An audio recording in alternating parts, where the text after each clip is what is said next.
Hebrews, Hebrews, Hebrews. This is Prophets of Awakening.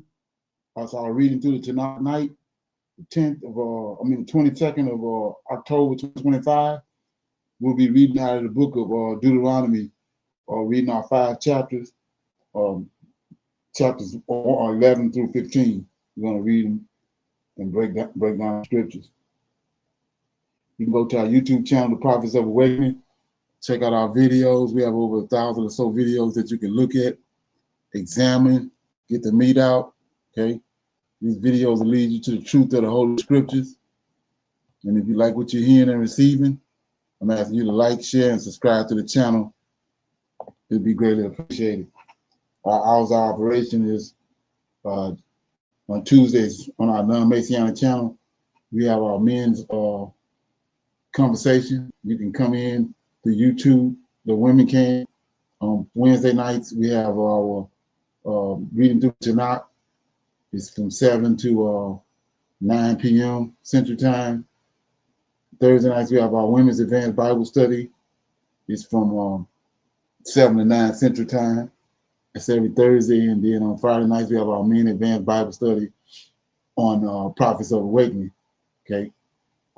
And something I forgot was on Thursday nights, our Women's Bible Study is on Israel Wake Up, our sister channel. And then on Friday nights, we have our Men's Advanced Bible Study, which is on Prophets of Awakening. It's from 7 to 9 Central Time also. Then we have 2 Shabbat classes on Saturday, 1 in the morning, 10 to 12 p.m. Central Time. Then we close out the Shabbat for about an hour. It starts at 6 every Saturday. And then we have our Sunday Advanced Bible Study, and it starts at 5 p.m. Central Time every Sunday. So any of those times you feel the need to engage the Prophets of Awakening, you're welcome. Okay. This channel is a non-Messianic channel, and we deal with Tanak and the Torah. Tanak being the Old Testament, so-called Book of Remembrance. Torah is it's the first 5 books of the Old Testament that was given to Moses by our Savior and our Redeemer, our Deliverer, the Lord of Hosts. Okay. This channel was created to aid and assist all Hebrews who are waking up in these last days to their true identity and understanding who their Savior and Redeemer truly is. Okay. Shalom and welcome to the channel. Welcome to our reading through the Tanakh night. We're going to do our normal, which is a moment of silence, prayer, songs. We have some current events, some need to know information. Then we open it up for anybody with questions, comments, any dialogue, testimonies. Then we go to our topic for discussion, which I'll be dealing with the origins of the Messianic view of what's getting ready to happen with Project 2025. Okay, we're going to look at that and I'll play it, and then we'll go into it and break it down.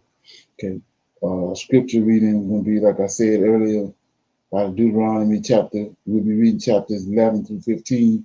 We're going to read each chapter, break it down, get some feedback, and then we'll move on. And then we'll pick a scripture like we normally do, read that scripture, break it down, get some feedback, and then we'll close out. Okay. This moment of silence is for the Lord of hosts and all that he's doing to bring about our prophesied deliverance in these last days. Okay. O Lord, righteousness and uprightness belongeth unto thee. Therefore we come before thee at this hour, seeking thy face, looking for righteousness and uprightness, that we may walk before thee as thy servants David, Solomon, Samuel, and Hezekiah did. For we desire to walk after thee, O Lord, keep your commandments, your testimony, your statutes with all our heart and soul, to perform the words of the covenant that was written down by your prophets. O Lord, allow thy face to shine upon thy people. Hear our plea, hear and do, O Lord, and hide not thy face from us, for we need you so very much at this hour. Peace be unto you. Okay. Read the song very quick.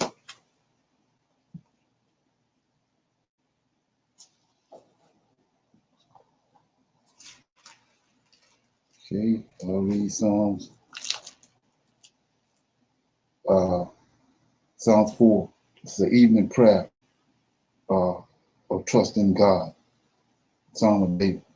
Hear me when I call, O God, of my righteousness.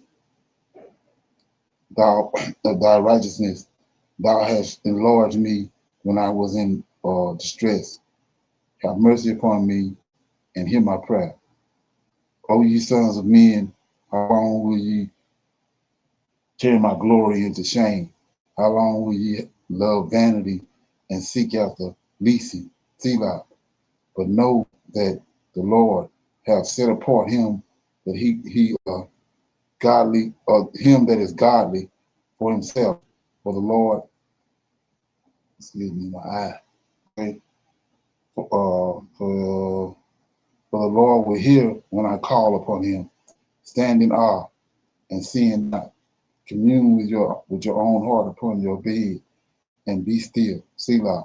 Offer the sacrifices of righteousness and put your trust in the Lord. There be many that say, who will show us any good? Lord, lift thou up the light of thy countenance upon us. Thou hast put gladness in my heart, more than in the times that their corn and their wine increase. I will both lay me down in peace and sleep, for thou, Lord, only maketh me to dwell safely.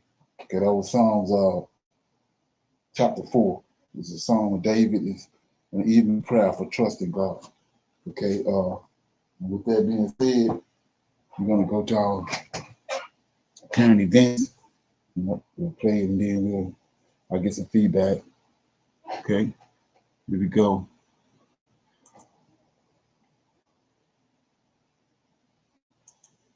Valid Media Networks. You know, I had a whole video that I wanted to talk about something that has been progressively getting worse in the United States as far as how the military is being used in local law enforcement and how ICE is really taken away from local law enforcement agents. And I will eventually talk about that. But I feel compelled to bring something up that just recently broke here in the news. And I want to directly address it because I have a personal connection to it, but it also answers a question that I keep hearing asked in the United States. So at the time of this recording, it just broke that the head of the United States Southern Command, Admiral Alvin Halsey, has decided to step down and retire. Now, why is this unusual? For those who don't know, the United States military breaks up the world into these huge geographic areas called combatant commands. And the largest level that you can have is basically one over a continent. United States Southern Command is over South America and the waters that surround it. Admiral Halsey was in command of the entire military for America in that area. But he's also a Navy man, a Navy aviator by trade. And so he understands the uniqueness of what President Trump, Secretary of Defense Pete Hegseth wanted done in regards to Venezuela and the drug interdiction mission, as they may be calling it, and how it could be violating certain rules. Since this campaign against Venezuela has begun, you've seen a large amount of United States military activity amassing itself off the coast of Venezuela. You have an amphibious ready group with 2,500 Marines ready to go. You have various surface ships in the Navy that have tons of ordnance. You also had drones in the area, etc. But what has happened has been multiple strikes against small boats conducted by U.S. Special Forces operations. So we're looking at now a total of, I believe, 27 Venezuelans killed, who President Trump, Pete Hegseth are saying are narco terrorists, a new term that they've come up with. Well, the thing about that is international law, especially law of warfare, doesn't really recognize this new thing that they made up. Either they're civilians that should be arrested and apprehended, or they are enemy combatants of a nation state or a declared organized group that the world recognizes and therefore can be attacked. None of that's happened. We don't know what group these people supposedly allegedly belong to, but most importantly, there has been no proof, no process of showing proof, and no authorization from Congress to continue this operation of indiscriminately killing people without proof. As a matter of fact, you have Venezuelan fishermen who live by the sea who are not able to go out and actually do their livelihood because of the fear that they could be indiscriminately killed. Now, why does that matter to Alvin Halsey? Well, because Admiral Halsey is in charge of every American military person in that area of the world. And as someone who knows him personally, I knew that this would not sit well with him. I am not shocked that he has decided to step down instead of being the person ordering these missions on behalf of the president. See, the question that's been asked here recently by many of my friends that are civilians and this, that, and the other, what is the military going to do when they are presented with unlawful orders? Well, I will tell you that the military is going to still try to follow the law. And if they're given an unlawful order, they're going to try not to execute it. Let's go back to Trump's first term in 2017. During that time period, during the Black Lives Matter protests after the George Floyd murder, President Trump wanted General Milley to tell the United States military to shoot protesters in the leg, wound them, shoot at them, turn weapons on them. And General Milley said, hell no, which is why to this day Trump hates his guts. And they took his portrait down at the Pentagon because he had the nerve and audacity to follow the law. And now a man who, by the way, one of the very few black admirals in the entire United States Navy. You can count them on one hand, literally, at his level. And as a matter of fact, he's the highest ranking black man in the Navy. Decided to take his 37-year career, one filled of prestige, combat operations, leadership, and moral courage, and said, no, I will not execute something that I believe is fundamentally wrong. And the reason I think we know this is because the Pentagon and Hegseth were caught off guard. And then they gave a nondescript statement thanking him for his service. They didn't have a response ready to go because they didn't know he was going to step down. The White House at the time of this recording has yet to release a statement as to this. This is the number one thing militarily you have going on in the world. And the man that you wanted to execute it said, no, I'm not doing it. The Navy's motto is honor, courage, and commitment. And Admiral Halsey, over the course of his 37-year career, has done that. But that's not just because he was in the Navy, it's because it's a reflection of the man he is. Okay? Admiral Halsey graduated from Morehouse College. And for those of you around the world who don't know what Morehouse College is an all-boys, historically black college and university in Atlanta, Georgia. It is the school that gave us Dr. Martin Luther King, Maynard Jackson, Spike Lee, Samuel L. Jackson. I can go down the list. And the one thing that they stress there, and I know this because I taught there, is integrity and to be a leader of consequence. And in these times, politically charged, where you have a president who is giving unlawful orders by many legal experts' estimation, you have a man who said, I'm not doing it. Okay. Any comments on that? Anybody heard anything about that? Shalom, everyone. Go, Jay. No, I haven't. I was just going to say I haven't heard it. Okay. I think Shalom, it was a everyone. couple of days ago he stepped down. Okay. Shalom, everyone. I haven't heard it either, but I believe that was a good thing that he did step down. Okay. Because Trump had fired in February 22. Of this year, he fired 6 top-level military officers. So by him doing that, and when you get fired, I don't know how your money comes back to you, or if you being fired, you're not privileged to get any pension or whatever. But he was aiming to do something to him. So a good thing that he, stepped down, and now he's able to keep all the benefits he would receive. Okay. Anybody else got anything on that? Keep an eye on it. Shalom, brother Leonard. To me, it sounds like something like this could kind of cause a civil war. Okay, Like yeah, it could. yes, sir. Like, cause the soldiers not obeying orders, and then it's gonna be some people in the military that believe in whatever order we get, do it, and then I could see them going against each other, and then it turning out to be like a Handmaid's Tale, like Exactly right. after the fact. Right, and especially if they black military. You know what I'm saying? Right. Yes, Black sir. people, officers, uh, they take up his what he done, and they follow his lead. Yeah, that definitely gonna cause some problems, and not only the stress that's already there from the shutdown. Okay. Okay. Shalom, everybody. Shalom, everyone. I I had heard about this maybe the day it happened, like you said, a couple days ago. I wasn't surprised because of some of the things the government and which people in positions, I have no clue.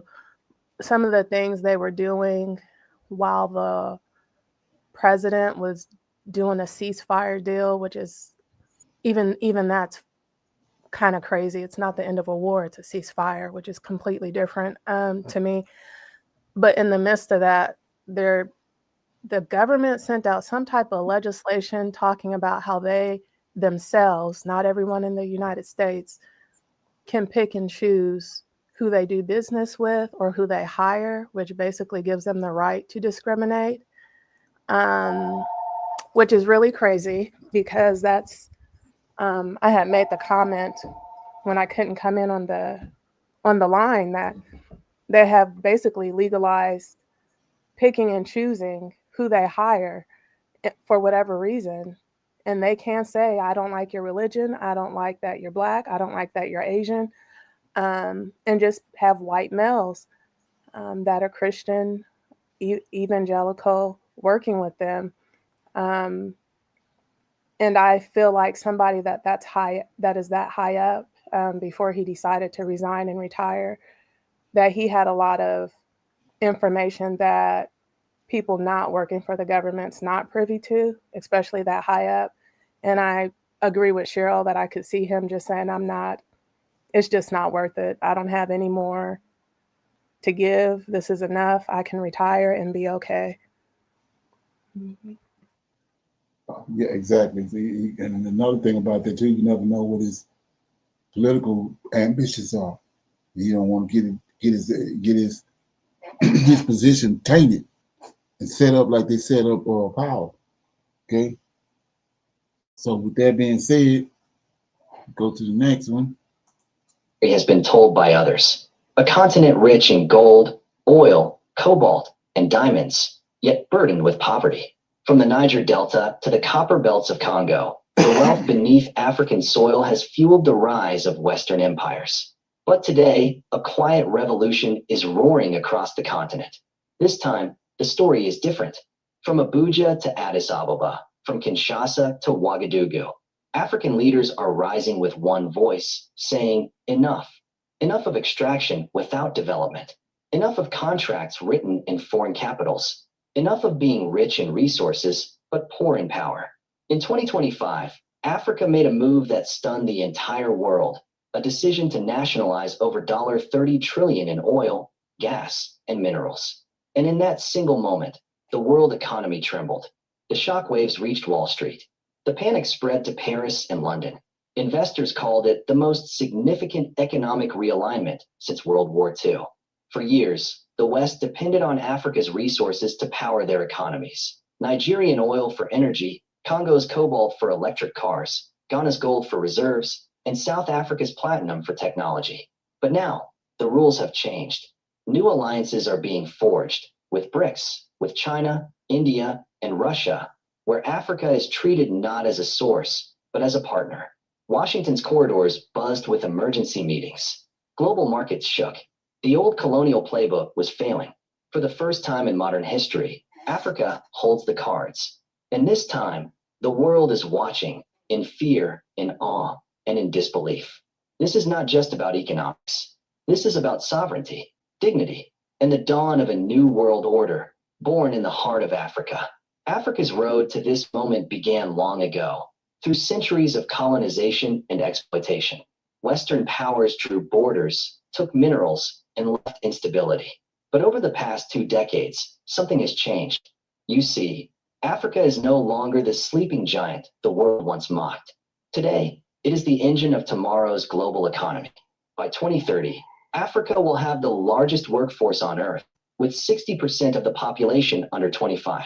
It holds 30% of the world's natural resources, including 40% of global gold, 60% of cobalt, and 90% of platinum group metals. For decades, foreign corporations controlled the profits, while Africa received the scraps. But the new generation of African leaders, bold, unapologetic, and Pan-African, are rewriting that story. Countries like Congo are now demanding a majority stake in cobalt and lithium projects. Nigeria has restructured oil contracts to prioritize domestic value. Zimbabwe and Namibia have banned the export of raw lithium to force local processing. And across the Sahel, from Burkina Faso to Mali, military-backed governments are telling Western powers, our resources will serve our people first. The West calls it nationalism. Africans call it justice. The US and Europe did not take this lightly. Overnight, Western corporations lost access to billions in assets. Contracts were revoked, mining rights renegotiated, and new state-owned consortiums established. Behind closed doors, the panic was real. The International Monetary Fund, IMF, issued warnings. The World Bank predicted market instability. Washington lobbyists called it a threat to global supply chains. But in Beijing, Moscow, and New Delhi, there was applause. African nations began signing new trade agreements denominated in local currencies and BRICS payment systems, bypassing the US dollar. Oil once priced in dollars was now traded in naira, yuan, and rand. Cobalt and gold were being sold directly to Asia through state-to-state contracts. No Western intermediaries. This was the de-dollarization of Africa, a shift that economists once dismissed as impossible. And it's working. Within months, African economies began posting record growth. The African Continental Free Trade Area, AFCFTA, opened new internal markets worth $3.4 trillion. African currencies gained strength as local production rose. Meanwhile, Western industries, especially in tech and energy, began to feel the pain. Electric vehicle companies in the US and Europe faced shortages of cobalt and lithium. Oil prices spiked. Supply chains trembled. Africa had just turned the tables. As Africa's confidence grows, so does its influence. For decades, G7 leaders dictated the global economic agenda. Now, African nations are setting their own. The creation of a Pan-African mineral bank, backed by Nigeria, Congo, and South Africa, has allowed the continent to fund its own projects without relying on Western loans. So the closer we get to 2026, February, you can see everything's winding down. The forces of, like it was prophesied in Isaiah 60, the forces of the Gentiles is being converted back to the Most High people, back to his land. Okay? Anybody got any comments on that? Okay. Gonna go to some need to know information. Okay. Thought this right here was pretty interesting. Check it out. I believe in the Bible, answer these questions. Now, only one answers. I don't need no you lost or you dumb or none of that shit. Just answer my questions, please. Now, all these answers should match because y'all all believe the same book. So in the Bible, it says Adam and Eve was the first people on this earth, right? But then how did all other races evolve? The 2 Caucasian people or whatever race they was, how could they possibly make other races? And better yet, wouldn't we all be related? Another question. Centuries, people have asked, what did Adam and Eve look like? Were they white, black, or something else entirely? Many Western paintings show them as Caucasians, but is that accurate or just cultural imagination? Let's dive into religion, science, and history to uncover the truth. Watch and pay attention, and I will share my thought later. My guy, honestly, it kind of makes me sad how nobody in the comments can answer this man's questions. but I can. All right, so first what you messed up at is when you brought up Adam and Eve and saying how two Caucasians can make other races. Let's start off by saying Adam and Eve was not white, they was not Caucasian. But two black people can make other races, which is called the Eve gene. You can just go read up on that yourself. Not to mention the oldest bone found in the world is from a black woman. Now let's get to the book of Enoch, which was taken out of the Bible. The book of Enoch was taken out of the Bible because it was rejected by the Jews, because it contained prophecies pertaining to Christ. Now let's get into how other races was really made while using the Bible. Scientists honestly proved that the Bible was real without even knowing it, honestly, when they found out about the Neanderthal DNA. I do not know if y'all know about the fallen angels. Everybody in this world was black to start off with. The fallen angels were sent down here to watch over the people, but instead they started having sexual intercourse with the people. With the fallen angels having sexual intercourse with the people and disobeying God, they had kids and created giants, which then giants started to have kids, which created Nephilims. And when the Nephilims began to have kids, they created Neanderthals, which scientists proved that Neanderthals did exist, which then the Neanderthals began to have kids. And not only that, where those people was living, there was a lot of sun. The Neanderthals couldn't take the heat. So they hibernated to the Caucasus Mountains, which then the Neanderthals began to have kids, which began to create this. Caucasians were made, not born. It's a mutation. Also, and since you talked about the bloodline, God speaks about how after the third or fourth generation, you lose a certain bloodline. Kind of like if a black person have a kid with a white person. That kid is 50% black, 50% white. They say that kid goes back to a black person. Now that kid is going to be 75% black, 25% white.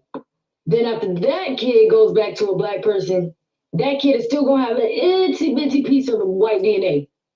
But after that kid goes back to a black person, the white has disappeared and is soon to go back to its natural race. And is soon to go back to its natural race.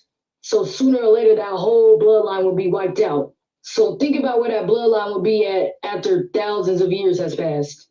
You had a lot of questions, so now I got to make a part two. Be related. Another question, Noah's Ark. So y'all truly believe that Noah grabbed two of each animal and put them on a boat and none of them ate each other?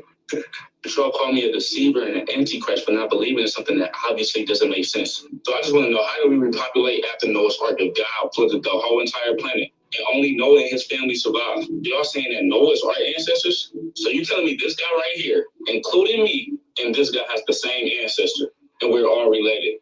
I really want to see what answer y'all can give me for that. Just think about how you sound while you're typing it. Another question, if heaven and hell is real, you have to die to go to heaven and hell.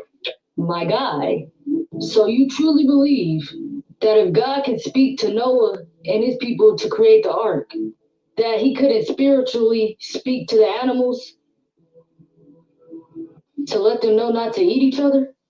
He created human and animals. I'm pretty sure he could speak to both. Also, have you not heard of the Eve gene? The Eve gene is a mitochondrial DNA that could create any color of race. So let's talk about the book of Enoch that was taken out of the Bible. I don't know if y'all know the scripture of the book of Enoch where it talks about Noah's father and mother going up to Enoch telling him that Noah looks like the kids from the fallen angels, as if he's a descendant of the fallen angels. You can go watch my part one to tell you how people were created in different shades and forms. Noah was of a pale skin, albino. That's why his father and mother was scared of him and said that he looked like the children's descendants of the fallen angels. He was a pale skin and colored eyes. Also, God talks about the fourth and fifth bloodline, where your bloodline will wear out after a certain amount of generations. So yes, Noah did have to repopulate the world, him and his family. Noah was albino and his wife was black, which she contained the Eve gene. After a certain amount of generations, your bloodline will wear out. For instance, if a black person has a kid with a white person, that kid's going to be 50% black, 50% white. Then if that kid goes to a black person soon, their kid is going to be 75% black, 25% white. And if their kid goes to a black person, that kid is going to only have like 1% of white inside of them.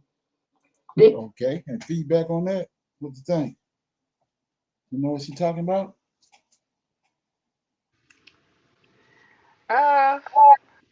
It's shalom, everyone.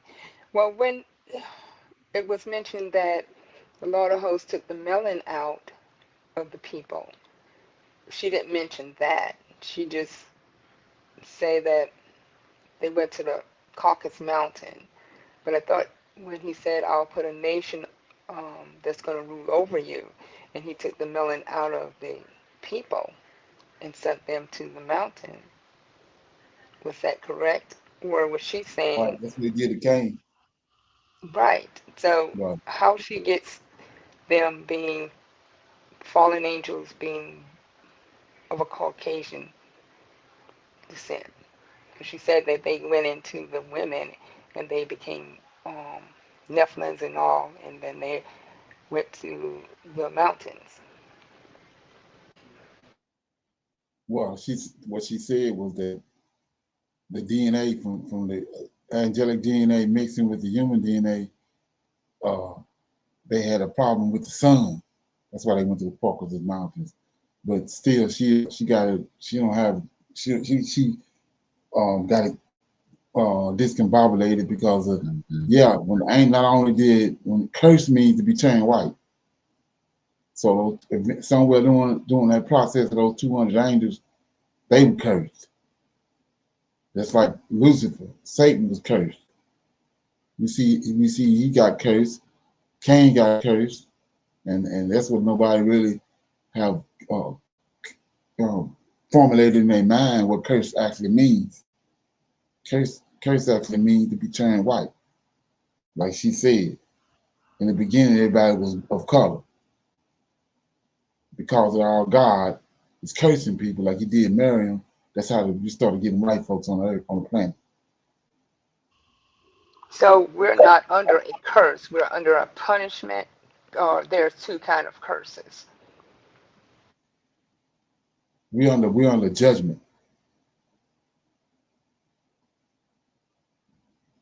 That's what we under judgment. Okay. Uh, Anybody else?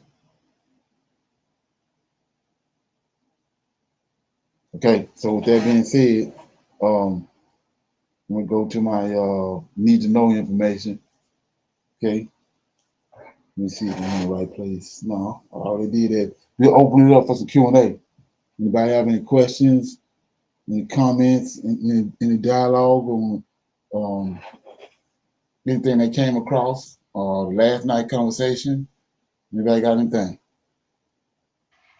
No, sir, not at this time.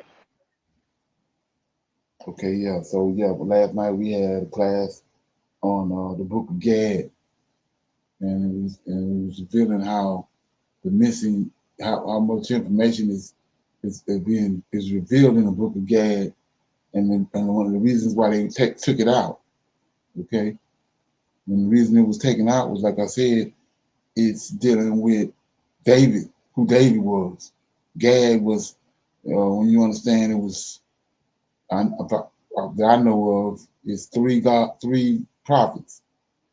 It was Gad, Nathan, and Samuel that was around David, and so David is the key to understanding a lot of the things that they've done when they hoodwinked our scriptures when they concocted JC, because David is the Messiah, but they denigrated that when they concocted JC at the Council of Nicaea. They came back to the Old Testament and they replaced David with JC. And so that's why you don't have, they gave us the understanding that David was some kind of way flawed, and the Most High cast him off. Same way they got us thinking that the Most High cast us off and brought the church in. So, but none of that's true. And when you start reading books like that, book of Gad the Seer, with the proper understanding, a lot of stuff start coming to the forefront. Okay. Any comments? Okay, it says, so I want to y'all and new to the channel, would you let them know? Okay, yeah, our regular meeting days was the name of the channel is Prophets of Awakening, and we on Tuesdays, Wednesdays, Thursdays, and Friday 7 to 9. Then we on Tuesday on the Shabbat. We have 2 Shabbat classes. One in the morning from 10 to 12. And then we have a close out the Shabbat Saturday evening from 6 to 7. That's our Central Time. And then we have a advanced Bible study, Sunday advanced Bible study. It starts at 5 p.m. Central Time every Sunday.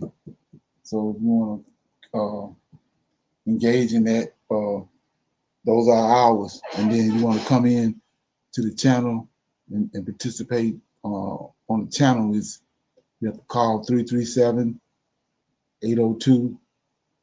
and then you'll be able to get the link, receive the link to be able to come into the channel and you can engage. So appreciate you stopping by. So with that being said,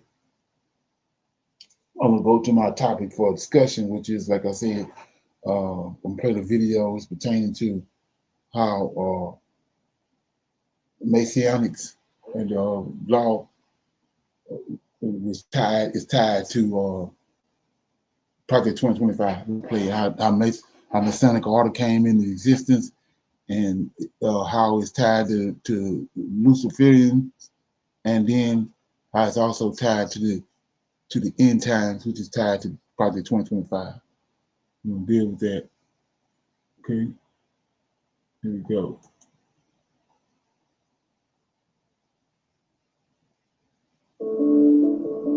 Before and after the presidency of Donald Trump, the United States was, and now it is again, on what I would call an intentional trajectory to fulfill what famous Freemason Manly P. Hall described as the secret destiny of America, which includes a future national and global subservience to the God of Freemasonry, a deity that most Americans would not imagine when reciting the Pledge of Allegiance to one nation under God. In fact, the idea by some that the United States was established as a monotheistic Christian nation by those who designed Washington, D.C., and that the God referred to on American currency as a Judeo-Christian one, it's really a puzzling conclusion when reflected against the deistic beliefs of so many of the founding fathers, as you can see perpetually viewed in the so-called supreme architect deism of Freemasons, and in the supreme judge of the world and the divine providence notations that are in the Declaration of Independence and other founding documents, as well as the countless pagan icons that actually dominate the symbols, the statues, the buildings, the seals that were carefully drafted under official government auspices, the Great Seal of the United States primary among them, which Manly P. Hall, the famous Freemason, rightly called the signature of that exalted body of Masons who designed America for what he called a peculiar and particular purpose. It all bears rich symbolism, forecasting anything but Christianity. As a matter of fact, when Christians in the 1800s argued that a hypothetical annihilation of the United States would lead to antiquaries of succeeding centuries, and by that they meant historians, concluding that America had been a heathen nation based on the symbolism of the Great Seal, Congress was pushed to create something reflecting the Christian faith of so many of its citizens. U.S. President and Freemason Theodore Roosevelt, he strongly opposed this idea, but other Masons weren't as frustrated with the plan because, given the ambivalence of the term God and the axiom that interpreted within the context of the Great Seal's symbolism, this certainly would not infer the biblical Christian God. Therefore, the slogan "In God We Trust," whoever you believe that God is, was accommodated by Masons and other Illuminatus, who therefore approved as the official U.S. motto the phrase "In God We Trust." In my book, Zenith 2016, which among other things noted that the year of Donald Trump's presidential election had been foreseen by prophets and sages for thousands of years as the apex date when governments would begin shifting toward the spirit that is predicted on the Great Seal of the United States, the Antichrist, followed by the actual man of sin's arrival and acceptance on the global stage in the year 2025, which people will discover in the new book Zeitgeist 2025. But this was to illustrate the point in my book Zenith 2016 that one definitely would not determine that the God in America's official motto refers to the Father of Jesus or a biblical Trinity.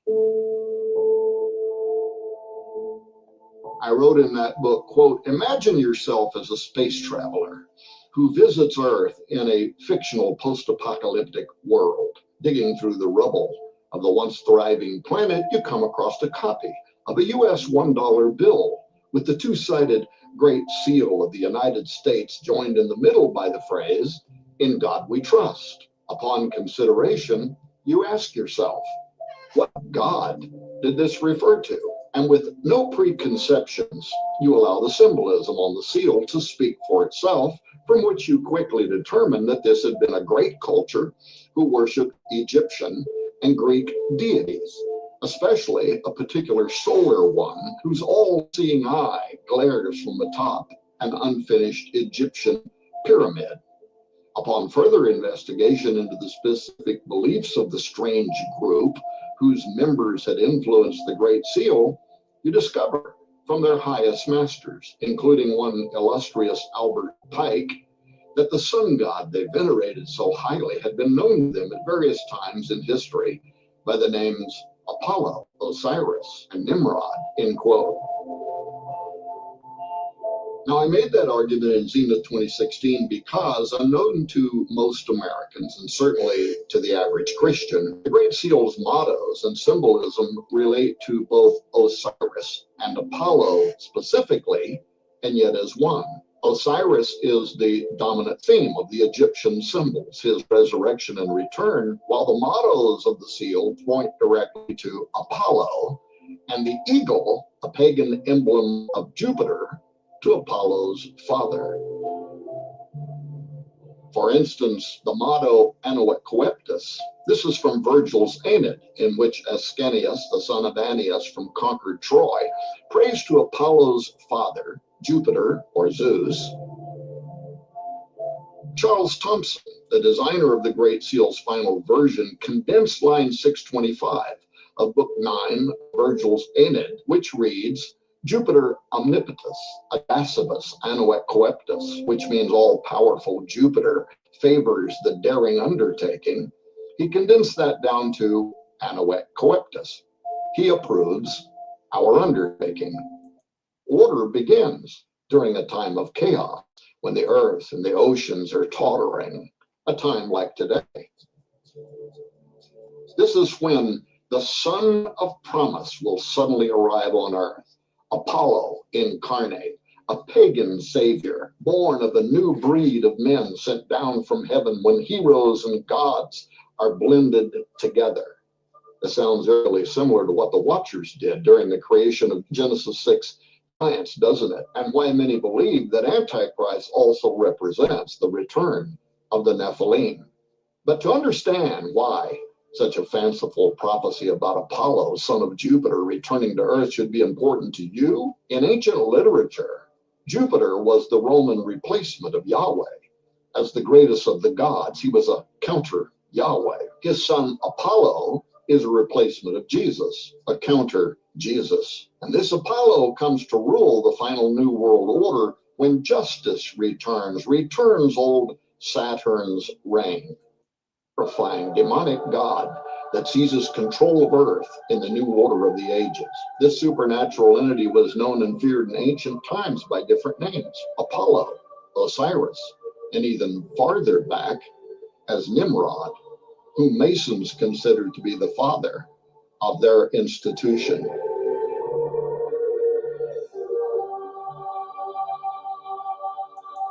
Okay. Anybody got any feedback on that? What you think?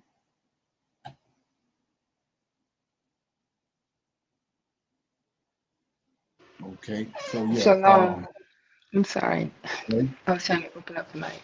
Yeah, so as he's speaking on the gods and saying, giving them the titles and saying who is the gods. He mentioned Nimrod and all of those ones. And I've heard one time that people would pray to the sun, S-U-N, instead of the sun, S-O-N. And the moon was mother, and the sun was um, the father, you know, and the stars. And, you know, when they go into that kind of thinking, um, is that something that is true, or that's just, you know, because most of it sounds fiction when they speak Well, on, it goes hey, back to a book I was talking about was 16 Crucified Saviors. When Jesus is the 16th, is the last crucified saviors. It's all paganism. You know, when the Bible talks about uh, the Lord of hosts is telling us about dealing with idols. That's how you get an idol. That's how they created the God. They had a list of things that over time they had gathered together. Water in the wine, born of a virgin, teaching in the temple. All these crucified saviors that came for JC, they had the same characteristics.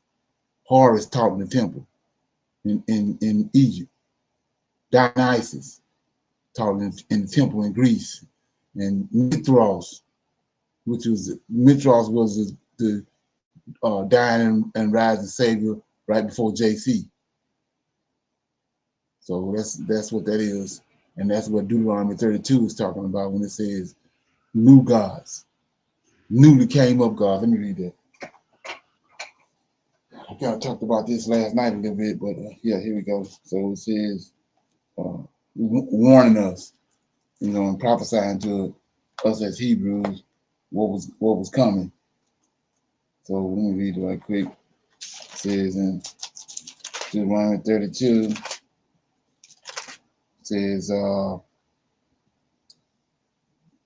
verse 15, Deuteronomy 32 and 15, but Jezreel waxed fat and kicked, thou art waxen fat, thou art given thick, thou art grown thick, thou art covered with fatness. Then he forsook God, which made him, and lightly esteemed the rock of his salvation. So this Jezreel is the nickname for Israel after they turned from the Lord.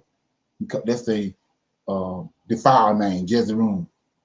But when they first got there, he said they was keeping his laws and all that. Then after all the blessings the Lord had put on them, they waxed fat. Then they spurned him.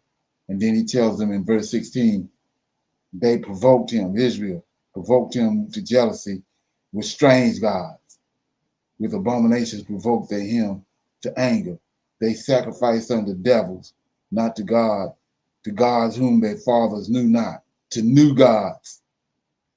They came newly up, whom their fathers knew not. So our fathers, the ones we know from Egypt, the ones that was in Babylon during the time of Isaiah and Jeremiah, they didn't know Jesus. He's a new God, newly raised up God. Okay. And then he says, 18, of the rock that begot thee, thou art unmindful. Thou hast forgotten the God that formed thee. And when the Lord saw it, it abhorred him because of the provoking of his sons and of his daughters. And he said, I will hide my face from them, and I will and see what their what their end shall be, for they are a very forward generation, children in whom is no faith. So when you understand that and rightly divided, in the book of Daniel, chapter 8, he was talking about how Gabriel told Daniel that Israel indignation was going, Lord's indignation with Israel came to an end. So not the end of the world, the nation of Israel came to an end. He brought the nation of Israel to an end, and so from that point on, like I said, in 1942, 143 BC is when the Israelites was driven out of Israel by Antioch Epiphanes. Edomites came in and stole the land after that. So that's Edomites in the land. When they was driven out in 70 AD, they was driven out to Spain and Portugal. Okay, that's the same people that eventually came here. But anyway, the Israelites was fled in 143 BC, fulfilling the prophecy in Daniel 9:25 and 26. So that's what. So when you understand that, when he just told them about he's gonna hide his face, ain't no way he had no son because he hid his face. When he brought the nation of Israel to an end, he hid his face from us. He's starting to bring it back to us now because of the prophecy of Isaiah 44, 1-5. But up until recently, we've been hid. We was given another God at the Council of Nicaea about the Greeks and the Romans. And that's what we've been dealing with. A new God, a newly raised up God that had nothing to do with us. Yahweh Yes. didn't have no son. Yahweh didn't have no son in the bush, hidden in the bush. Okay? Yes, sir. So when in the Ten Commandments it says, "Have no other gods before me," and that is a warning that letting them know that gods will be coming. People will be worshiping other gods, and but he didn't place it in the form of um, ones in the sky, like they show the stars representing Jesus or whoever up in the sky. Sun gods, moon gods, those are something else, or is it the same? No other gods before me. Okay, yeah, exactly.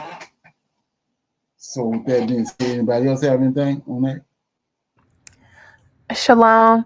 I had a question and I could not ask it when you asked about questions and discussions. Okay. Thank you. Yes, sir. It's Second Esdras, chapter, what is this, 13?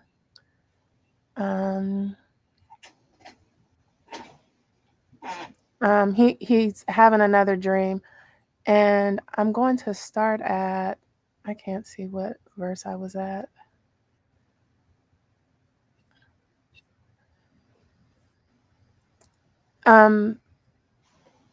I guess 40 to 45. These are the 10 tribes, or 39, as to the fact that you saw him collecting to himself another peaceful multitude. Verse 40, these are the 10 tribes that were captive from their land in the days of King Hoshea, whom King Shalmaneser of the Assyrians took across the river as captive. They were taken into another land, but they made this plan for themselves. They would leave the multitude of the nations and go into a more remote region where the human race had never lived.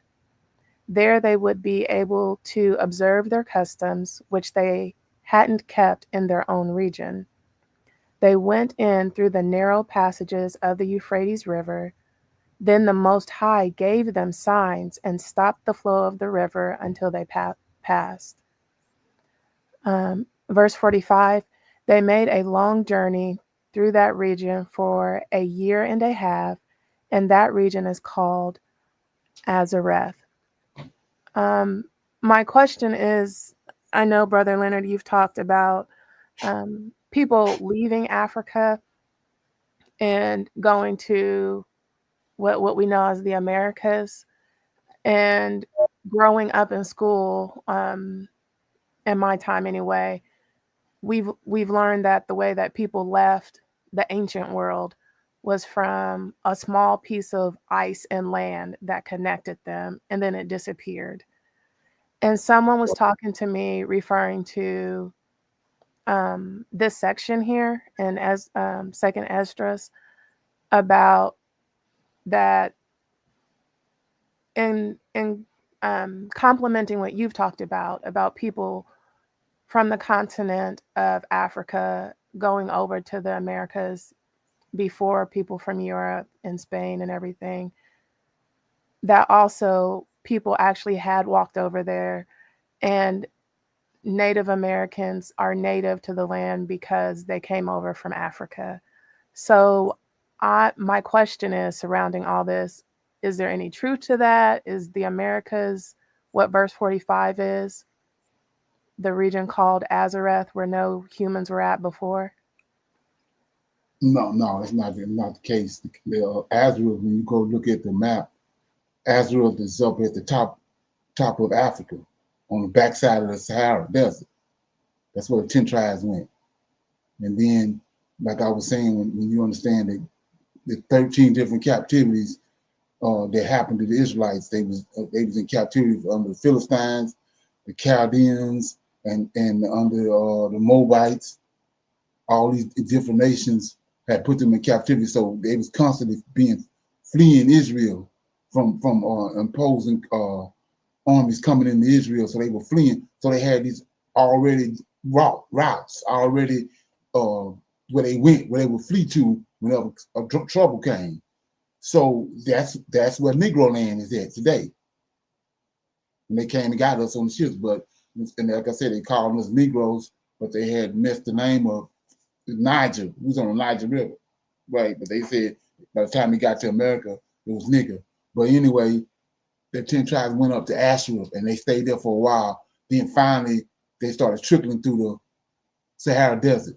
They had all these caravans that come through this. They ended up trickling down to where the Judeans, the children of Jerusalem had fled to when Antioch Epiphanes came. They fled to the west coast of Africa. There was nobody there during that time. That time in history was no people dwelling in Africa. That's how big Africa was. They was all, most of the people was centered around the Nile River in Egypt and that region. Over where Negro land was at, nobody was there. That's where they fled to. So it's not that they ain't come to America. So then eventually, when you come to the transatlantic slave trade, you see the tribe of Judah, tribe of Benjamin, where they got most of their slaves from. They was all on the West Coast. So eventually those 10 tribes trickled through the Sahara Desert, and they ended up right there where the rest of them was at. And everybody knew that, especially the Edomites. Like I said, Portugal and Spain, they the ones that jumped off the slave trade because they knew where the children of Israel was at. They wanted to get rid of them. So they the ones behind all that, and they knew where we were at. But like I said before, where the trickeration come in at, you had people, black people all over the world. So here in America, you had people called, and you got to Google this. If you don't listen to what I'm saying. You had people called the Folsom people that lived here in America, black people. They was here, and then the strait that you're talking about, that Chinese, or what they call Genghis Khan, those people fled, came down across there, and they ended up came in America. They ended up intermingling with the Folsom people. That's how you get the red man. And then you had another group of people, which was Israelites, because the Mali Empire, all those kingdoms that is in history they talk about it, that was in West Africa, them Israelites that had fled from Africa, but they had fled from Israel. That was back in 143 BC, not 70 AD. And so Mansa Musa, his brother can't say his name right, Arbakaka, I think is his name, but he the one bought the 200 ships here to America. That's two different type of people. You had the red man that mingled with the Folsom people. Then you had Israelites that came here from Mansa Musa and them people. Then the rest of us came here on the slave ship. So the Indian, that's a trickeration. It's garbage. The Indian ain't no Indian or no, those were Israelites that came here on the voyages from Mansa Musa's predecessor. That's how you get that. And all he's doing is fulfilling prophecy, because he said we was going to be scattered over the whole earth. And that's where we at right now. So like I said, when you understand the transatlantic slave trade and where they got slaves from was the west coast of Africa, which at that time was called Negro land. And you go and you do your research, you find out that it tells you in the Zalavan Bible Dictionary how that Ham was the father of all the black races except the Negro, because Negro was Hebrew. They fled into Africa. We got 12 tribes, and we know that the Most High had fulfilled his promise to Abraham, Isaac, and Jacob. They were like the sands of the sea. And like I said, Esau knew that. He knew where they was at. So Negro land had Negroes everywhere. So eventually they came with the ships, fulfilling Deuteronomy 28:68, and started bringing us over here. Yes, sir. Okay. And the spread into like northern Africa, is that what you're referring to? Ephraim, where Ashereth is, and then they moved down to West Africa. Okay. Ashereth is up by where the Mediterranean Sea at, on the continent of Africa, on that side. They went up there and they stayed there for a while because of the Sahara Desert. It was, you know, it's a barrier. And then eventually, like I said, they had those nomadic tribes that was trading salt and gold that had caravans coming through the Sahara Desert. And eventually they started coming through there, trickling through, and they ended up coming down through the Sahara, and they ended up reuniting with the Southern Kingdom that was already on the West Coast. Yes, sir. Right. Did any of those from the 10 tribes that were in northern Africa for a while before going to the West Coast, did they play a role in the people that left northern Africa to go to Spain and Rome and civilize and take over for 700 years? Or that's a completely different group of people? No, that's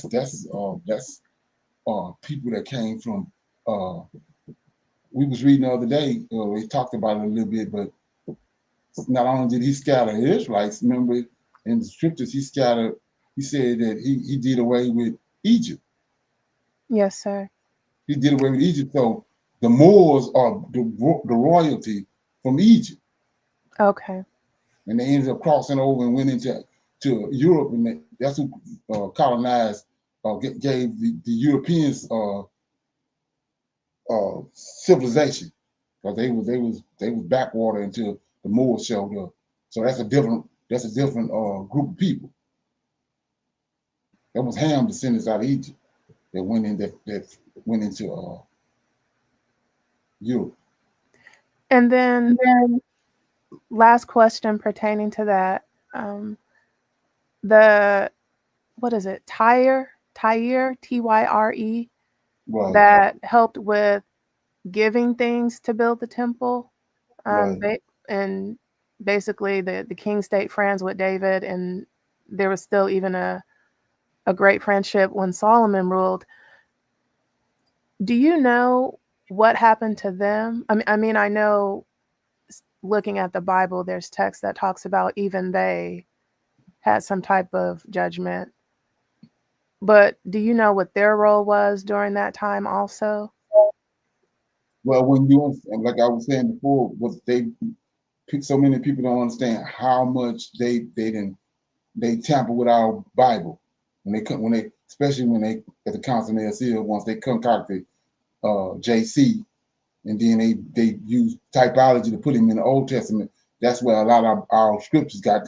That's why they was making decisions on certain books to go in and certain books to go out, that they take out, because of certain books was gonna denigrate what they had done with what they had done to David and what they were trying to do with JC.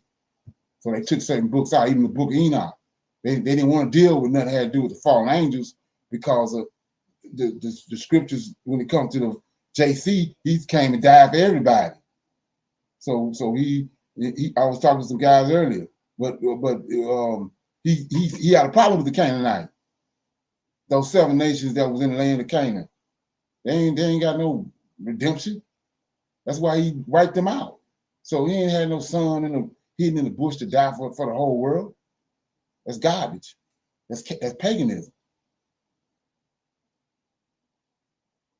And that's what that was all about. So when you understand all that, that's when they started hoodwinking our book and taking certain things out because it didn't go along with the status quo of what they were trying to do with what Constantine wanted. Constantine wanted one God, one religion, and one emperor. And so that's what that was all about. So they went back to the scriptures and they created JC because I was telling in the book of Enoch, we know it's Yahweh created these 7 angels, the eyes of the Lord. See what I'm saying? That's why they saying one God, but in the beginning created he made these 7 angels, holy angels out of fire. That's who with him. Ezekiel chapter 1, 27, 28, 29. He made these 7 angels. Zechariah chapter 4, verse 10. The eyes of the Lord. These 7 angels. So he ain't by himself.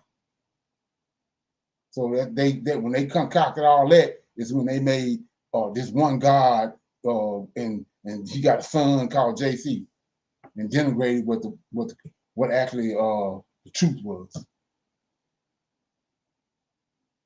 Okay. Yes, sir. Last thing, I promise everybody. So I do when I read sometimes, and maybe people can relate to this. I don't catch things, specifically when I just start reading something. It's a lot that'll come out once you read it 5, 15, 30 more times. In the book of Enoch, as a matter of fact, I probably skipped over this, to be quite honest. From where I'm reading anyway, chapter 27, it talks, 77, it talks about the moon. And it gives meaning to what a new moon is. Right. And that surprised me because I had never heard that. There's this whole thing with the new moon being completely black. So it says 77 and 13. Well, I'll start at 12 and go to 14. Uriel likewise showed me another regulation. When light is poured into the moon, how it is poured into it from the sun. All the time that the moon is in progress with its light, it is poured in the presence of the sun until light is in 14 days completed in heaven. And when it is wholly extinguished, which is what we call a new moon currently, its light is consumed in heaven. And on the first day, it is called the new moon, for on that day light is received into it. And I had always wondered, how can you tell if there's a new moon if you're trying to wait until it's completely pitch black? But it says it's a new moon on the day you start to see that little bit of light. And Right, somebody had even tried to tell me, well, the only way people could sit out and see a new moon is if it was full and big. And I said, nah, that doesn't seem right. Right. What you have to do is bring up the cycles of the moon, and it's what you're talking about is a sliver. But the Yes. first day, the new moon, is no light. And then you got it's a circle. You got a sliver. Then you got another sliver.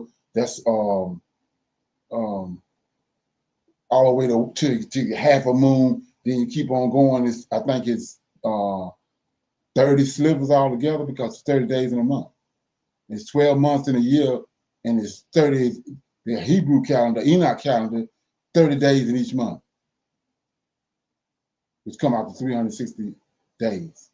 So each one of them slivers it's 15 slivers on one side, 15 slivers on the other side, give you a month. Yes, sir. And it takes me back to that question I asked you. I can't remember what chapter, 40, maybe 48, about who is the son of man earlier in the book of Enoch. But for Enoch, one person alone to be getting all this information about this is what a new moon is. And then we fast forward to after the Exodus, hearing, about keeping new moon. And it's like, but Enoch knew this many generations before that. It's just something to see that later while I'm going through the book. Well, right. That's what I mean about if you haven't got the revelation on the book of Enoch. I was talking to guys earlier. They say the book of Jubilees is not good. It's not, it's garbage. But like I'm saying, you got a lot to learn.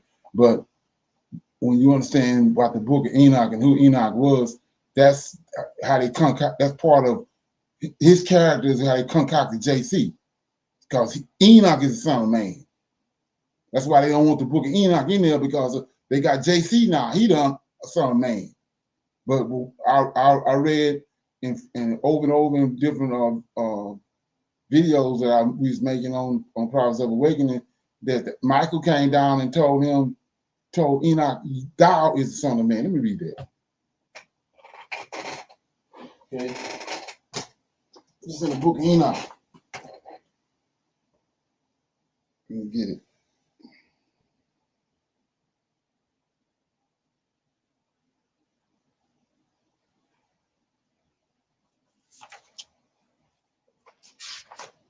Yeah.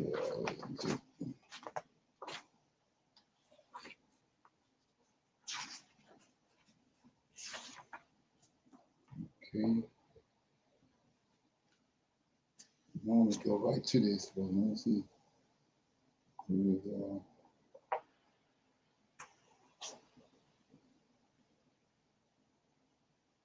So anyway, when you understand who the Lord of Hosts is, yeah, here you go right here. So I'm gonna read. I'm gonna start at 14. This is book of Enoch chapter 70, and it says they up in heaven, and Yahweh and these seven angels. Like I said, that's who that is in Genesis 1:26. Not the Father, Son, and the Holy Ghost. It's Yahweh and these seven angels.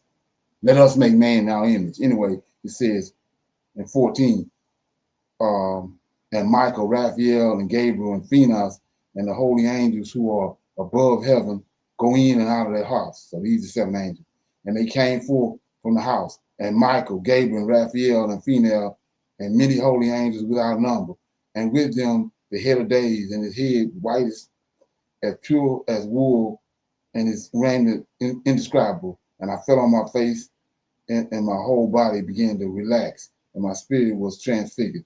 And I cried with a loud voice, with the spirit of power, and blessed and glorified and extolled him.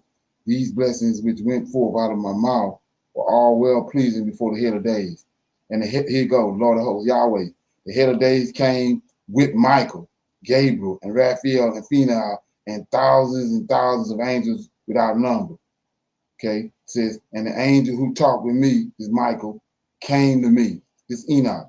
Michael came to Enoch, who talked with me, came to me and greeted me with his voice and said to me, to Enoch, this is the Son of Man, who is born unto righteousness, and righteousness abide over him. And righteousness of the head of days is with him. So this killed the son. Because Enoch is he the one that was so righteous, he was taken up. They took that and flipped it over there and put it on JC after they concocted it. And then it says, and he said to me, he proclaimed unto thee peace in the name of the worlds to come. In the name of the worlds to come, right?